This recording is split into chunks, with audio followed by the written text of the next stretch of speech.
On this episode of the Star Trek Universe podcast, we have officially viewed What We Left Behind, looking back on Star Trek Deep Space Nine. All that right after this.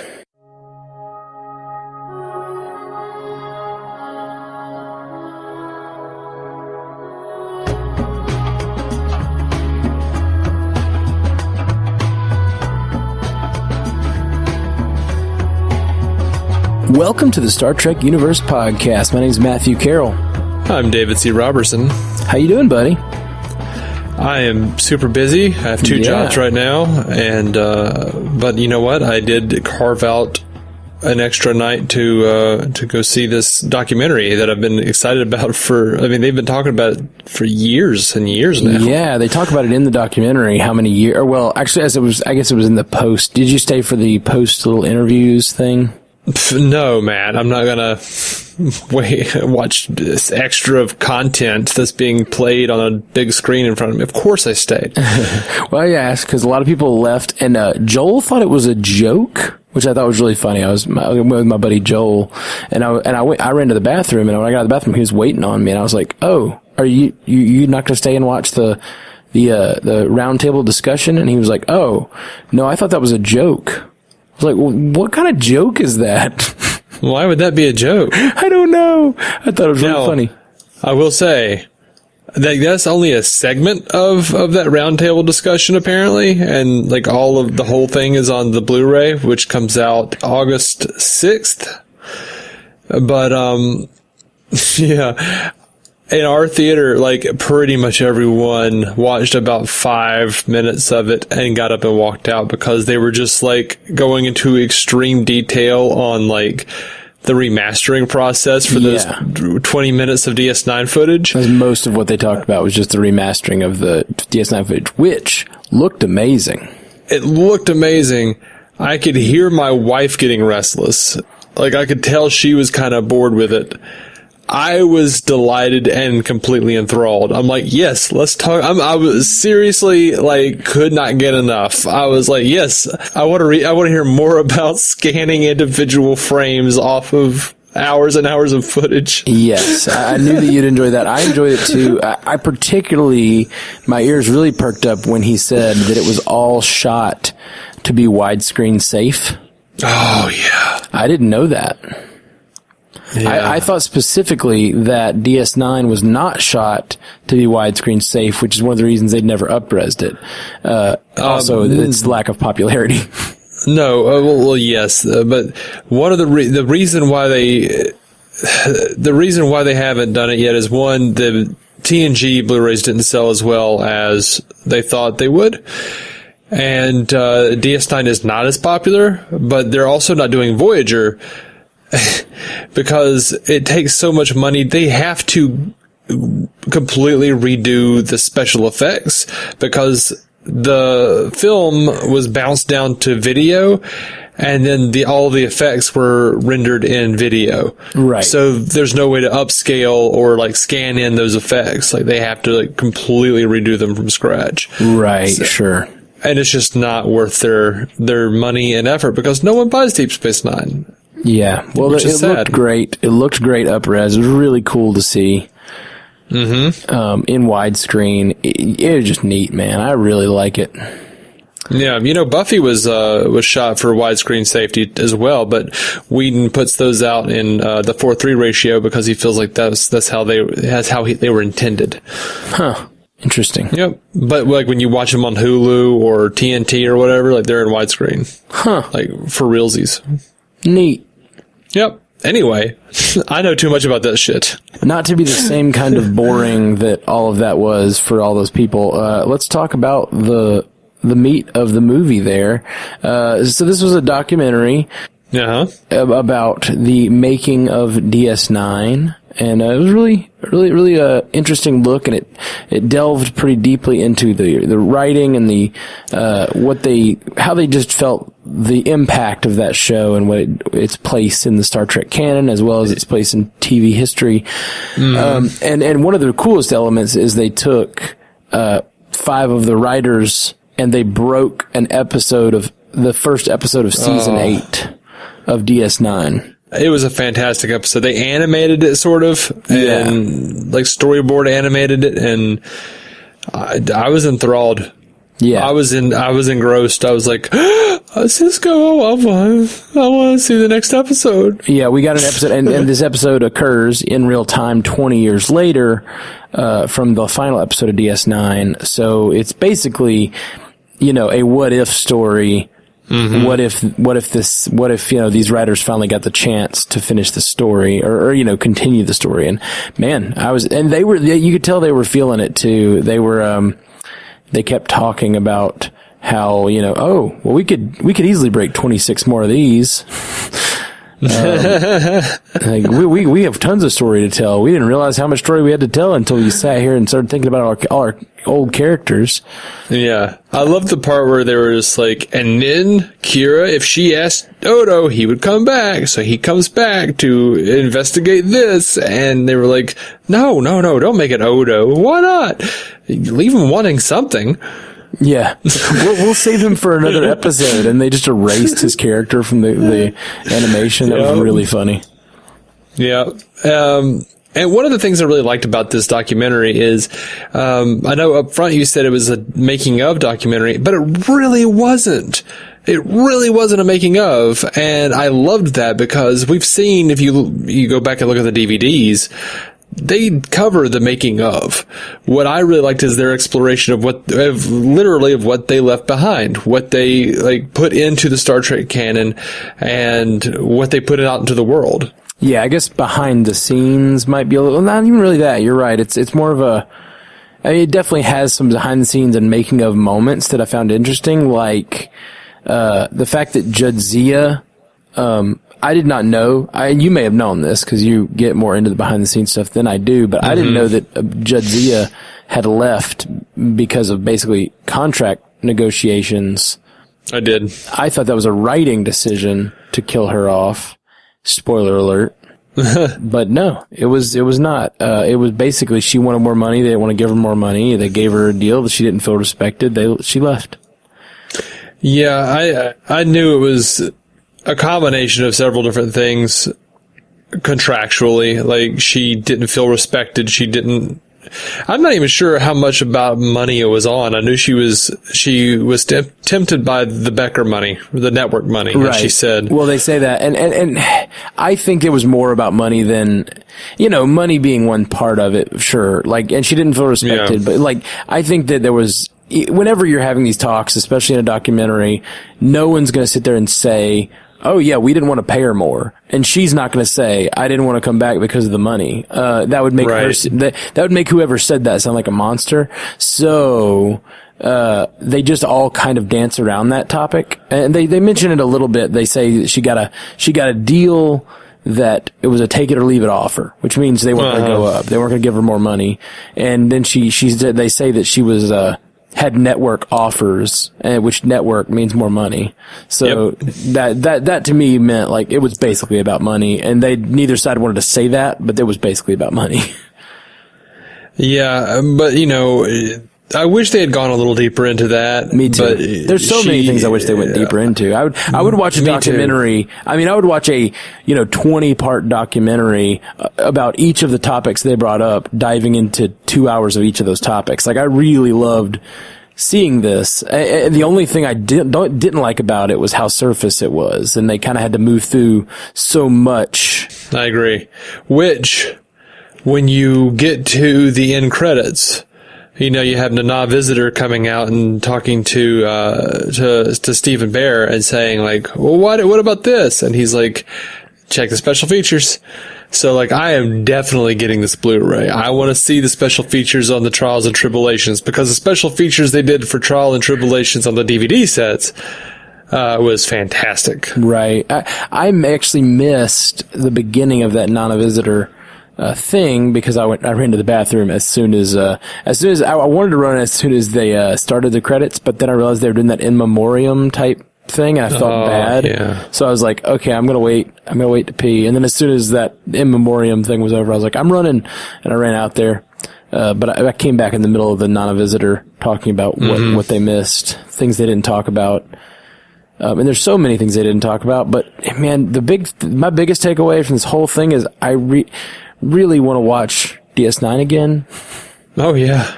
I keep trying to show it to my girlfriend. I don't think she'll make it past the first season, man. Yeah, it's a hard first season to get through. Although every time I go back to watch it, and I've rewatched that first episode a few times in trying to make it through the show with her, and she always falls asleep, and I almost always finish the first episode anyway because I'm enjoying it. But man, that first episode's great. Yeah, it is. It's really great. Except for Cisco on the sand. I can't even remember Cisco on the sand right now. Like, they just have this awful bit where he's like suddenly on the beach with Jennifer, and he's like the sand is burning his feet, and then he's so excited to see her, he's like, ha ha. Yeah, no, see, that's some of my favorite stuff. That ha ha, like indelibly in my memory. I really thought it was interesting, some of the racial stuff they talked about. They talk about how they wouldn't. One of the reasons they had, the main reason he didn't have facial hair was because they didn't want him to look like an angry black man, basically. Yeah, I think I was like, for lack of a better term, we didn't want him to look very street. Like, oh my God, really? Yeah, I thought that was crazy. Like, I could understand, because at first they were talking about, like, I think it was Berman maybe, but it may have been this other guy too, but where they were like, look, he had just come off of a successful stint from Spencer for Hire as playing, Hawk. We don't want him to look like Hawk in this show. Like, that would make total sense. They could have avoided the entire topic of even his race and just say we wanted him to look like a different character. But no, they had to go with like, back then, black men with facial hair. No. Yeah. It's crazy. Like, that's some crazy stuff right there. But I one of the reasons I like the hair change over time is because I feel like it like visually marks his progression as a character. I agree. I don't mind it in retrospect, but when I think of Cisco, I think of bald-headed, bearded Cisco. When I played Star Trek Online, when I made my character, he was bald-headed, bearded Cisco. Right. And yeah, Cisco is my favorite captain. Mine too. Did you get to see the bit in the end credits where she was like, what about the pale moonlight? And he says, well, it was in, and then we cut it. And then it was in, and then we cut it. And he's like, and I can live with that. I can live with that. It was great. It was so great. No, I didn't see that. That's really funny. I hate that I missed that. I thought they were done, and I really had to pee. I shouldn't have drank water before the show. I didn't think this would be like an in-game type experience where I had to like not drink water for 4 hours before. But I guess I'm getting to that age where even normal length movies. Yeah. Hey, I mean, 2 hours and 10 minutes is something to scoff at, Oh, yeah. I didn't realize it was going to be that long, honestly. Honestly, I even went out, literally was drinking a liter of water before the movie, like about an hour before the movie. And I was like, you know what? It's a documentary. I bet it'll be like an hour and a half long. I didn't even think to check. I just was like, I bet it'll be short. Yeah. And then it was 2 hours and 10 minutes. Plus, I don't know if that counted the end stuff I guess it probably did. Yeah, I have no idea. But anyway, I enjoyed it. What would you rank it? Did you like it? I don't know what I would rank it. I thought it was better than, and I don't really have a lot of, it was definitely better than Trekkies. Yeah. Yeah, that's for sure. I think the closest thing I would approximate it to would be, the recent Adam Nimoy Spock documentary, For the Love of Spock. And I feel a lot of the same way about it because, like, For the Love of Spock did a thing where Adam Nimoy, and I get it, it's Adam Nimoy, is Leonard's son directing the thing. I thought it was going to be much more about the character of Spock, and because Leonard died in the middle of him making it, it became much more of an exploration of his father. Right. And I feel like what we left behind, while I really enjoyed it, there was just a lot of other stuff I wanted to see explored too. I wanted to see a lot of the preliminary stuff. I want to see some of the old sketches of which, I can see those because I've got magazines and stuff. Right. But I wanted to see like some of the old sketches of the previous DS9s, and they had a couple of those, and they had some really pertinent information about like where I think Berman said to him like, look, this is great, but design it with like the most simplest shapes and, you know, at the center of this thing, like make it to where an 8-year-old can draw it and you know what it is. That's a fantastic piece of advice. Yeah, it is. So I love that kind of stuff. Like I wanted to hear more about like, you know, how Richard Dean Anderson was in talks for the role of Cisco, you know, like I wanted to hear like who could have been. I love all of that kind of stuff. I would have liked to have seen a little more behind the scenes. I will say this documentary makes me feel better about Rick Berman. Because like Rick Berman, you know, a lot of the fans say like, oh, well, DS9 was, got really good once Rick Berman started doing Voyager and got too busy to pay attention to what they were doing. Yeah, I've heard that theory. And, you know, I'm not sure it's absolutely true at this point. Like, Rick Berman seems okay. You know what I mean? Interesting. Like, and it's weird. I have a love-hate relationship with Berman too, I think, as most fans do. Like, I watched like a 3-hour interview with him a few years ago, and he couldn't remember the names of the characters on TNG. Wow. Like, forgive me. Was he interviewed in this documentary?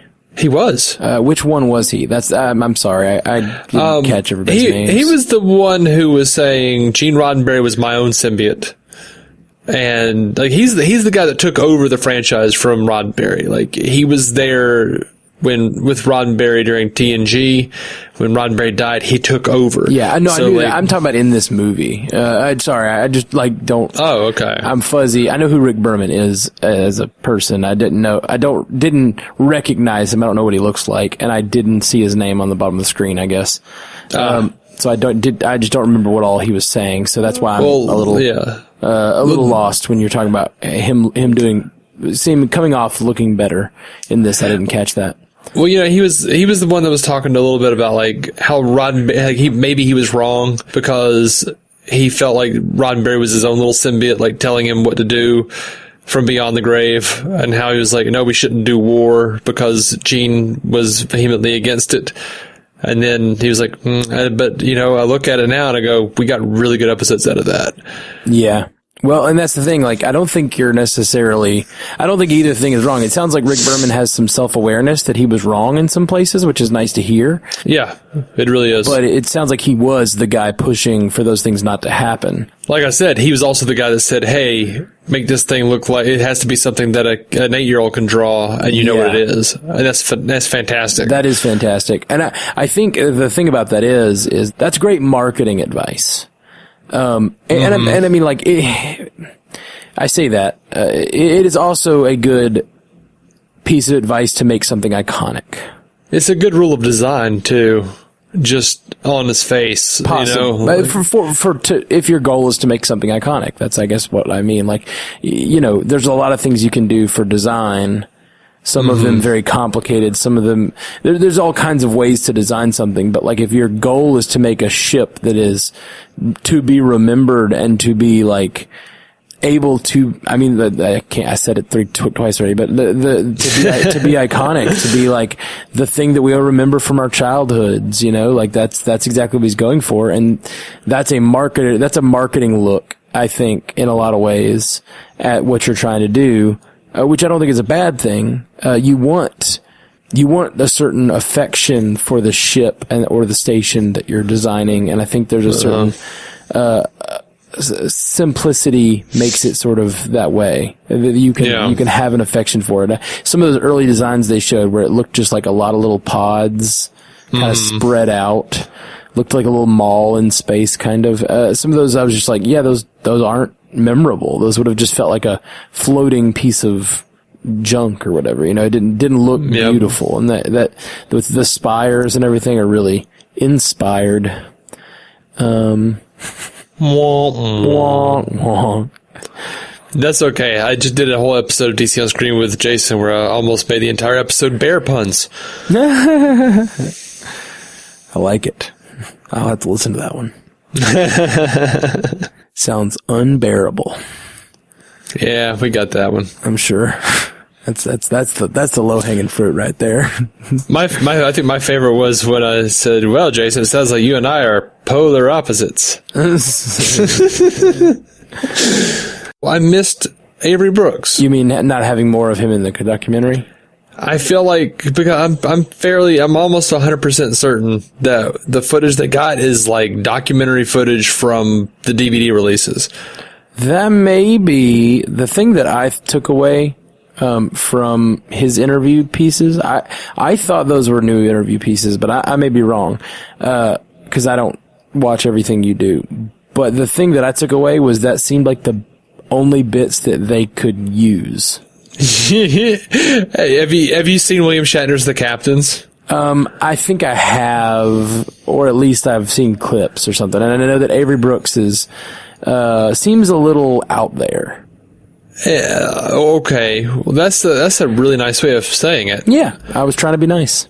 He's my favorite captain. I mean, what I remember is like him tinking on some piano keys while crouched over and like craning his neck, looking up at Shatner and going, "Ha ha!"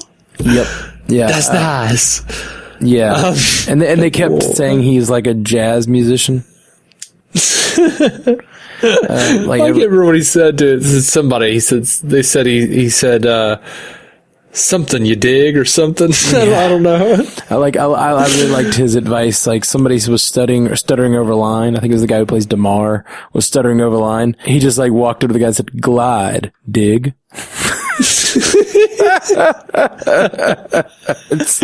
And then he told another guy to slalom. Slalom, dig. Oh man, he's just such a funny, interesting person. I would like to see more interviews with him, but I think they left them out for a reason. I think he sounds a little unhinged when he talks, especially now, and it maybe his age getting to him. Oh, that's another big takeaway from this. Everybody, especially it seemed like the first bit, everyone looked so old.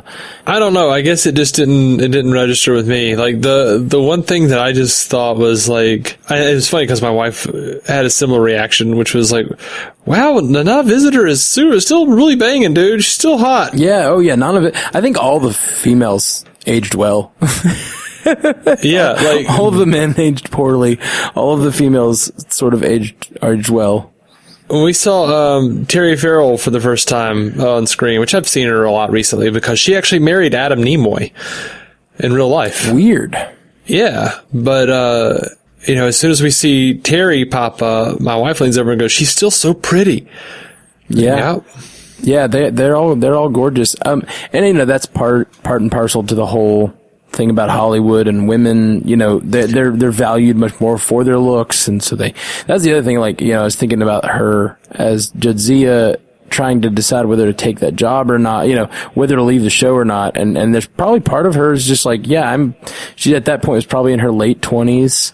And she's probably thinking like, yep, I got to get a good job while I'm still young enough to get good jobs. Cause in that industry, it's really hard to get good work after you're, in your mid 30s or whatever. Also, you mean they're not appreciating me on Star Trek and enough to pay me. And also I can escape the dreaded Star Trek trap of not having work after. Yes, please. Yeah. I thought it was funny. The whole like, the actor who played Gul Dukat talking about how much he wanted there to be a love scenes with him and Kira. Dude, what a relationship there. That's super funny. He seems like a very incorrigible type of guy. Like, yeah, he was a hoot, man. He was like an old style comedy guy. He sounds like he's like, "I know Dukat wanted her because I wanted her. Waka waka." Yeah. That did not come off as comedy to me. That just sounded like Predator. Yeah, it came off as predatory creepiness. Like, I really wanted them writers to write a scene where I got to kiss her. Like, it just seemed real lecherous and gross. I don't think there's a big difference between those old comedy guys and that anyway. Sure. I agree, but there is a difference in intent when you're trying to make a joke versus just saying your truth, which I think he was just saying his truth. I'm not sure. I'm not sure either, but to me, that's how I took it. He just sounded like he was like, yeah. And then later in the I guess it was that same area of the documentary. It shows Nana Visitor, Nana Visitor. Yeah. I guess I've been pronouncing it wrong all these years. It shows Nana. It's really hard to say her name like that. It shows her talking about Gul Dukat, but she says anyone but, and then instead of saying Gul Dukat, she says the actor's name. Yep. She's like, no, Kira couldn't do it. It would be betrayal for the character. Anyone but, and then she names Mark the actor. Alamo.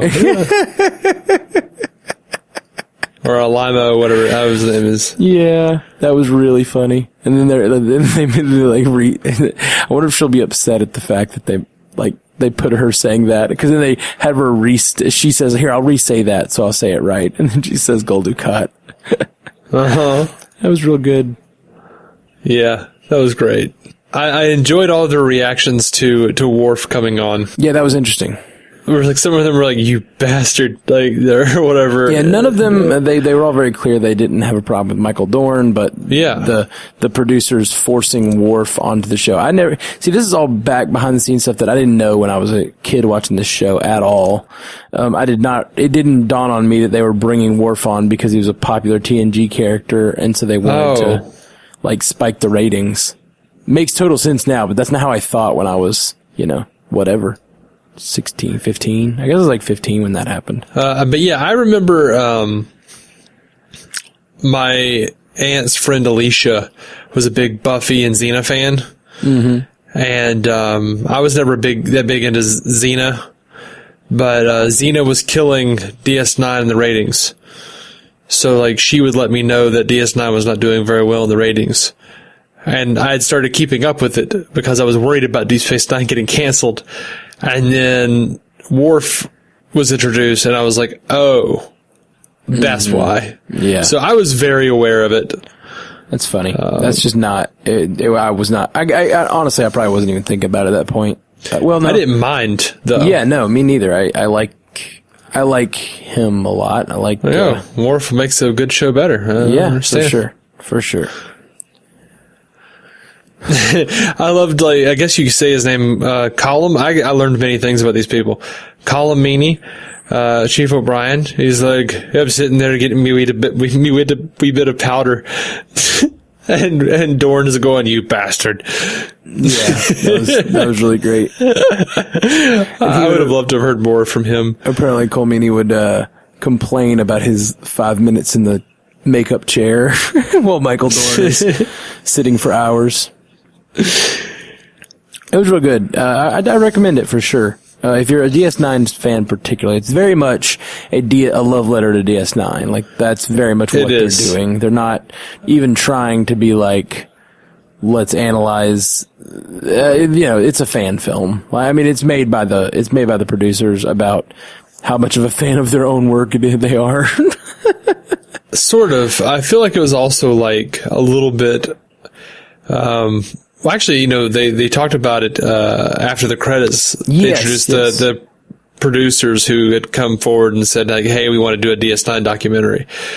So, obviously it wasn't Steven's idea. He just sort of wound up being the William Shatner of it, right, as they put it. Well, and he says that he wanted to make it to validate the actors and actresses who were on the show because it was such a less popular Star Trek series when it aired that he wanted to kind of show how it had aged, and the kind of place in history that it held, I guess, and validate the work they'd done. And as he did it, he brought in more of the writers and producers and made it more of broaden the scope of the documentary. Of all the Star Treks, I think it holds up best. I really do. And it really, it's such a pioneer in so many areas. It really is. I loved the bits where they had people laughing and reading the negative fan feedback and stuff. Yeah, that was fun. I could have dealt with more of that. I would have liked to have heard more from the actors. But I could have watched 3 or 4 more hours of this documentary. Yeah, this could have been a Netflix series where they drop, each one of these topics they go really in depth on, and I've watched every episode. I really loved I really liked watching the writer's room. I wanted so much more of that. Yes. That's the thing I wanted more than anything. I would love to see an entire movie. You want a DS9 writer's room masterclass? Yes, I absolutely do. And they were doing it so effortlessly, it looked like. That was actually my problem with it. I am fairly certain it was staged. I don't think they actually sat there for 8 hours. Well, for one thing, just the way they were coming up with stuff, it sounded like they already had a lot of the bones of it there, and then they just were fleshing out the details. Cause they come in and they're just immediately like, all right, so we have Rom on the ship and he's doing the thing, and they're just immediately, they basically just tell you the story. And maybe that's just how they came up with it in the writer's room that day, and like, that's them summing it up. That's the charitable way of looking at it. But it's very possible they shot all that in like an hour, and they just like kind of had an idea of what they wanted to say, and then they just had little conversations around it. I don't know. It seemed a little staged to me, but maybe not. Maybe they did a full 8 hour writer's room, and those were just the summation moments. Cause it definitely didn't seem like any of those almost none of those moments felt like they were coming up with something. Like, that's what I wanted. I wanted to see them discuss, like, so let's talk about how, and this is just me loving writing and loving hearing the writer's process, because I wanted to hear them talk about, like, okay, it's DS9, 20 years later, what do we have to accomplish? Like, what's our goal? What do characters need to do? What needs to happen to push the story along? Like, I wanted to hear all that discussion, and they didn't do that at all. They just kind of like threw it. The story came out sort of fully formed. Yeah. Oh, I took it. I did. I took it as they were. I don't think they were being disingenuous. I think they were sitting there for that long, but I think they were just like taking out all of the arguing points, or most of the argument points that weren't entertaining, and most of the kicking around stuff, and just like saying like, okay, so, cause you know how someone will be like, you and I have done it when we've written stuff together, like, okay, so we got so and so and so and so, and they're doing this. Yeah. No, I think you're right. So, that is very possibly what happened. It just seemed to me like it might have just been like somebody kind of wrote up a little script, and then they all kind of kicked around each element of it enough to make it sound like they're all coming up with stuff, but I don't know. You know, who knows? I don't want to just be a YouTube commenter saying fake, but it did seem a little whatever to me. But like, the truth is, I just wanted more of that kicking around and argument is exactly what I wanted to hear, because I just really interested in the writer's room process. Right. I wanted more of all of it, honestly. The entire documentary. I wanted more. I want to do a writer's room so bad. Like, I want to be in or run a writer's room, like, so bad. I'd love the idea of bouncing ideas around and yelling things out and feeding off each other. Me and you do it occasionally, where we'll like talk through a story, and I love this. I love like talking through a story and coming up with like a really solid way of putting it together. Take this however you want to take it, but any writer's room you're in, you're running. Yeah, I agree. I agree, and I agree. I don't know how to not be a little bossy, and I think I don't know if it's a strength or a weakness. It's probably a little bit. It's probably both. Like I at some point I had to stop being. At some point after years, I had to stop having jobs because I can't. I'm a horrible employee. I'm just a horrible employee. I will. Me and you both for years were delivered pizzas, and while I was doing that, sometimes I would just straight up tell the boss no. Oh no, I won't do that. Like that doesn't make sense to me. Like, I see why you're asking me to do that, and it's just busy work, and I will not do it. And I'm a bad employee. I turn things. I'm bad. I don't know. I don't know how to have a boss anymore. But yeah, you're probably right. I would love to run a writer's room. That's the truth. That's right. I don't know how to, but I'm all about honesty. I want you to shed, the falsities in what you're saying. You just want to run a writer's room. Like, Oh, I do. I absolutely do. Like, there's no kidding about it. I would love to run a writer's room, but I can't imagine myself spending the years in writer's rooms to learn to run them. Right. Or ever actually sitting down to write a script. That's the other problem. Yeah, that's a big problem. Like, you could maybe become, just like an auteur and just sit down. If you just sat down and wrote a script, and actually did something with it. Yeah. You might be able to be like, catapulted to the auteur status where they just let you do whatever the hell you want. But otherwise, you're not getting in the head of that writer's room.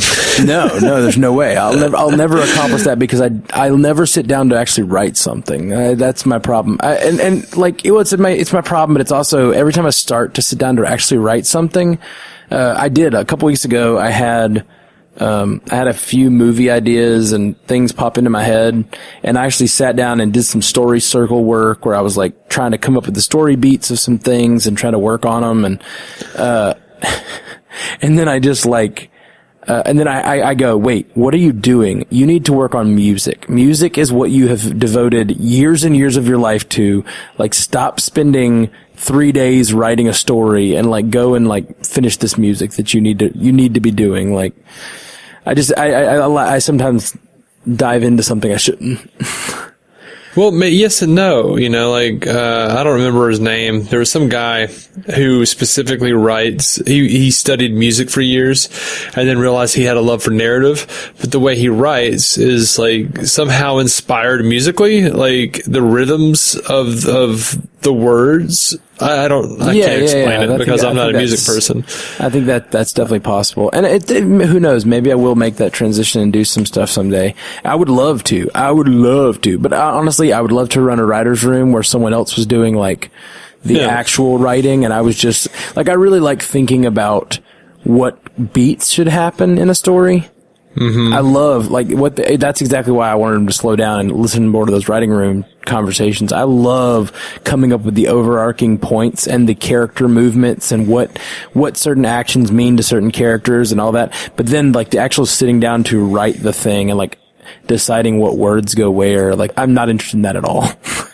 Yeah. It's just a weird thing. Yeah. I was simultaneously, impressed by how much they were holding back on naming names for producers. Like the producer told Terry Farrell she was replaceable, basically. Or, just get it. They seem to hold back a lot on dirt. Yeah, well, that's because it's being made by people who are involved, nobody's trying to burn bridges, They're all trying to be polite in the industry, and nobody's trying to be oh, he's that guy who called out that guy, And who knows who that guy was? He might be powerful now, or maybe he's no one now, and it's kind of mean to shit on him, I totally wanted to know, though. Oh, yeah, me too. I wanted him to talk about, the Dax prosthetic and how some producer was like, why are you putting all that shit on her face? She's covering up her beauty. You put spots on her like Famke. Yeah. But she wasn't a trill. I don't give a shit. No one will care. No one will remember. We remember. We know. We remember. We are the remnant. Yeah.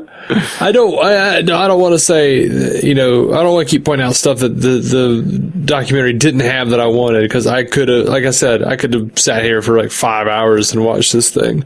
Yeah. It's weird. This documentary is very much for us, this DS9 fans, but it's also so surface in some ways that it's not for us, because we're we know, most of the stuff in this documentary is stuff I knew. There's a few behind the scenes things I didn't, but the vast majority, like you said, it's not really behind the scenes. It doesn't focus on that. It is very focused on what actually happened in the story in some ways and what happened on screen, which that stuff I already know. And it's not like I don't know that they had a wonderful father-son, African-American father-son relationship, or I guess not African-American at that point, black. Yeah. Wow. I was like, okay, you're just out with it, huh? I was gonna say African-American, then I was like, I guess he's from New Orleans. American? I guess. Yeah. But I don't know where Jake's from. Yeah. Jake's probably not American. Is there an America? That's why I'm like, There's a New Orleans. I'll just use Cisco. Cisco said they're brown over and over in the movie. So. He did. But yes, just people of color. Now, see, I will tell you that right now, that was one of the most interesting things, and I could have dealt with more of that. The stories about Avery Brooks. I did not need Avery Brooks to be in it, as long as I was getting stories about Avery Brooks. Like whatever she was, line producer, I can't remember what she was, I apologize, who was telling that story about, like, or maybe she was an AD, who was telling him, like, you won't talk to me, this is, I need to know what you're thinking, I need to know, like, who you are. He's like, you don't get my sense of humor. Well, I don't think you have one. Yeah. And then, like, what he needs is just, like, an incredibly intricate series of shots. Like, he's a director himself. Like, oh shit, this man needs to be behind the camera as well. No, all of that was neat. It was that really clear? Yes, very clear. It was really interesting.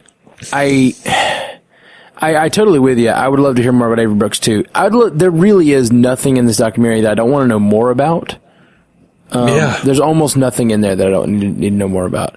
I really would just want more of it, and that's that. I can't say that that's a bad thing. Like they probably balanced everything pretty well.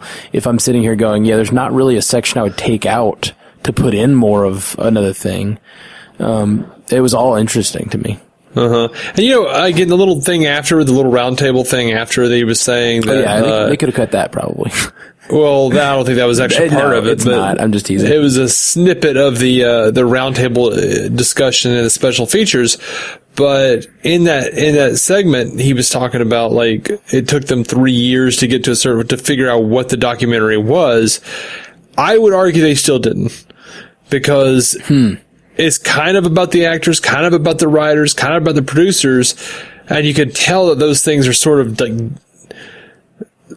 kind of came along at a different time, like, because in some ways it was about, like, how the cast didn't get their due and whatnot, and then no one got their due, and I can see how that evolved. But then it's also like, let's sit down and break this 8th season episode, which I loved. Yeah, and then it's also about the impact the story had on television / its place in history, and like that's a big, like, all of those are big topics. And I agree with you. They could have picked one of those and made a compelling documentary about it. They probably still could. They could probably take the footage they have edited for this and just or they have filmed for this and just make a more in-depth documentary about each subject if they wanted to. Yeah, they really could, I think. And wouldn't have to spend all the money up-resing more footage. They could just make interviews. Apparently Avery Brooks said he didn't want it to be a Talking Heads thing. He wanted something interesting, which is why they said they'd break that season 8 episode. And that, to me that seemed like, here's how that sounded to me. And I'm probably very wrong, but here's how that sounded to me. Avery Brooks was like, but why would you make that? I don't get it. I don't know. I don't really want to be involved if it's all it's going to be is a Talking Heads thing. What are you really going to do with this documentary? What's the point? He's like, how about we break season 8 and show how much interest there is for that, and maybe you'll get a season 8. They're bringing back Picard. Like, it's very possible that, like, that was all late game stuff added to the documentary. I don't think it was there to entice Avery Brooks, because I don't think Avery Brooks would be interested either way. Yeah, that's just what he said in the movie. He said the whole thing was enticed to, or that's why they had included that part, right? He said he was trying to get Avery Brooks to be involved. He's like, he didn't want to just be a Talking Heads thing. Or maybe he was talking about one of the producers. I don't know. Maybe I'm not sure. I don't think it was Avery Brooks. I don't remember that. But I thought he said it was Avery Brooks, but maybe I'm wrong. Avery Brooks doesn't seem like he would have that on his mind. I don't know. No, I don't know what's going on with Avery Brooks exactly. I know he's had a couple of DUI instances in the last few years, and I don't know. I really don't know what's going on with him. I don't know either. Anyway, any other big points in this thing you wanted to talk about? Let me think for a second. How much did you cry in this movie, would you say? Did you cry at all? I did not cry. I got super misty. Like I got really misty with Aaron Eisenberg when he was crying, the Snog, and talking about how much it's meant to him and meant to his life. And I will admit I shed like a few tears. That was very sweet. When they were doing the little photo shoot, and they had a picture of Michael Piller. Right. Because he's passed away. And he died of cancer. I think it was cancer several years ago. And he changed so much about Star Trek. Like as like the head writer, he instituted that, like they were saying in the documentary, he instituted the open door policy on scripts, and that's how Ronald D. Moore got his gig. Wow. And of course, absolutely. Yeah. So, he was an interesting dude, and I won't say I always agreed with everything, because he was committed to trying to keep like the Roddenberry vision. I'll say the post 80s Roddenberry ideal a thing. Right. The no conflict rule, but I think by and large, and it might be because he's passed away, but by and large, I don't think any of those writers, I don't think I've ever heard any of them say that he didn't make them a better writer because of it. Yeah. Because of him saying, find a better way to do it without the conflict. If that's this is his universe, if that's what he wants, that's what he gets. Find a better way.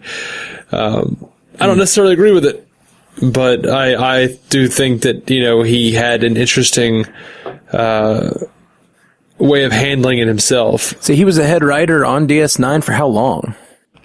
I'm not sure where let me see. Because, this show had tons of conflict, Yeah, he was head writer on TNG. He took over, I think, in season 3. Okay. But he was also co-creator, I think, of DS9. I think. Yeah, well, honestly, even if the stories didn't turn out as well because of the lack of conflict from time to time, like, still having you have to be creative to come up with stories in different ways is still challenging. See, there you go. After 2 seasons with DS9, Piller left the show to help create Voyager. There you go. Yep. Yep. So maybe, no disrespect for the man. He did some great things. I love TNG, but it sounds like he might have been that Berman issue that you talked about for years. You say that, but I think he had a different view of it than Berman did. Like, he was okay. He was down with like protecting the vision, but then again, you also, look at some of his early treatments of Star Trek Insurrection, which was a wholly different movie, before his production.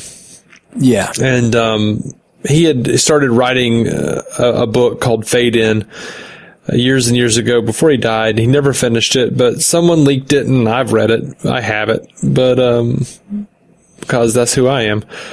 But yeah, it's fantastic, and gave me a lot of respect for the guy, honestly. Yeah, that's cool. Yeah, I don't know anything about the man except for that he had a part in the series that I love. Yep. Yeah, so he co-created with Rick Berman Deep Space Nine, and he left after 2 years. Okay. But he was like, I think it was season 3 and on.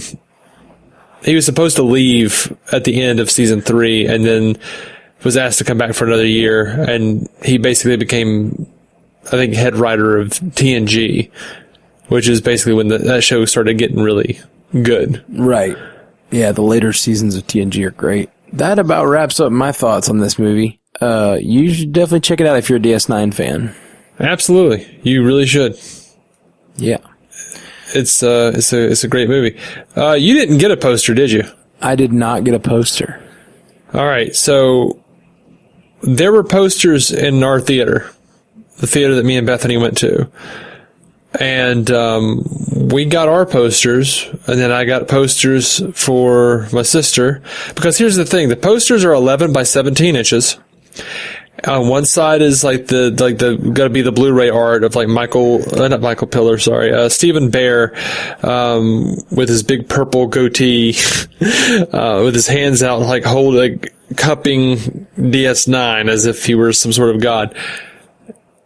But on the other side is some really nice artwork of Esri's starship from the season 8 pitch they did. Mm-hmm. So, I had to get two for my sister. I'll give you 2 if you want. I would love to. But that gives me 26, 28 more, because everyone had left the theater and they were like, we're just going to trash those, take as many as you want. And we were like, all right. So if you guys didn't get a DS9 poster and you want one, because let's be honest, there's so much TOS and TNG merchandise out there. Even as they say in this movie, they say that all the merchandising is for that stuff. I needed a little DS9 in my house. A little more, anyway.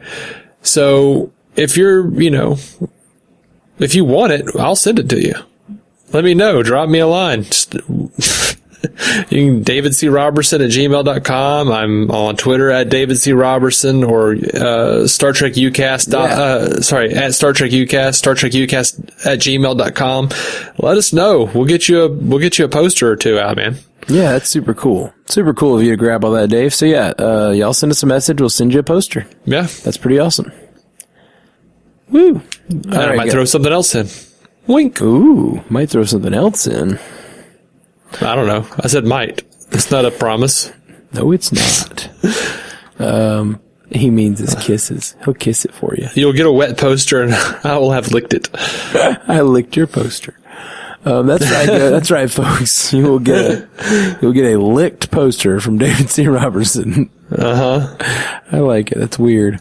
All right, guys. Well, thanks for hanging out with us tonight. We'll be back with you soon. Like Dave said, he's been real busy with a new job. But we got to do this one tonight, and hopefully in the next couple weeks, we'll get to some more. And, Picard starts in just a few months. So up till then, we're probably going to do some, various evergreen type of episodes with some older Star Trek that we love. Maybe do some of our favorites, or maybe I was thinking would be cool in this little off season. What's that? We talked about doing some of the movies, which I really would like to do, but also maybe do some highlighted Picard episodes. Just you might just be able to, off the top of your head, name a few, but a few of the quintessential Who is Picard episodes. Yeah. Off the top of my head, I think of Picard's Magic Flute. The Inner Light. This is what that episode is called. The one where he turns into the cyborg and back. Yeah, that's Best of Both Worlds, part 1 and 2. Yeah. Right, we get it. You don't know what the episodes are called. Well, in my defense, I actually did know all 3 of those. Right. I knew it too. You're such a fake. Phony. Such a phony. I'm going to pull a Holden Caulfield on you. I like to play my role as the one who's dumber about Star Trek canon than you. That's my role in the podcast. You're the one who knows more than I do. So sometimes I like to embrace that idiocy. Okay. I enjoy it. I understand. All right. We'll be back soon with more Star Trek.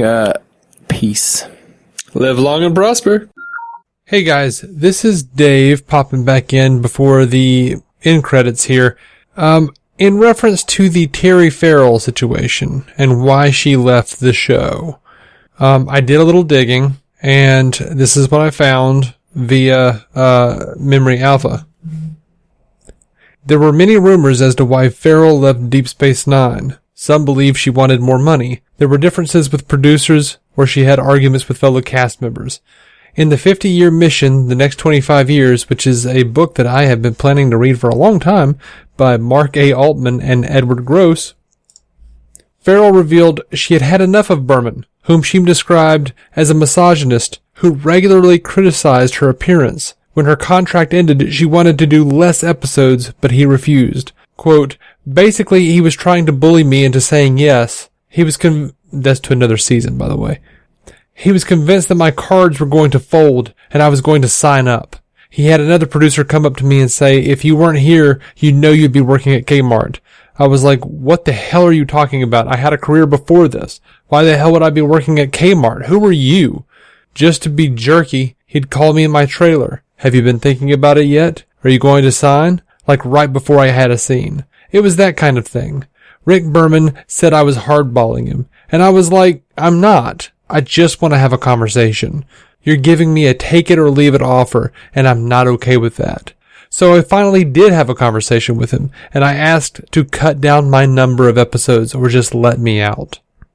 Now, David Stipes, visual effects supervisor for the episode where Farrell made her last appearance, was present at the shoot, and he said this, quote, Terry Farrell's contract was up on DS9 and she was leaving the show. The story going around was that she did not wish to leave, but the producers would not grant her contract requests. As the visual effects supervisor, I was on the DS9 set to oversee the effects needed for her last scenes on the series. Terry was not very happy and was giving tearful goodbye hugs to her production crewmates. I had seen actors who were really obnoxious and uncooperative when they didn't get what they wanted, so I was watching Terry with interest as the day unfolded. For every shot, when called, she dried her tears, went on set, became her character Dax, and delivered the best performances she could. She did not give an attitude, whine, or make excuses. She did her job. So, yikes. So much for feeling better about Rick Berman. Is something bothering you, Major? You don't want to ask me that, Commander. Why not? Because I have the bad habit of telling the truth. To reach out to us, hit us up at StarTrekUcast.com, at Star Trek UCast on Twitter, Star Trek Universe Podcast on Instagram and Facebook. Just search for us there, or send us a message at StarTrekUcast@gmail.com.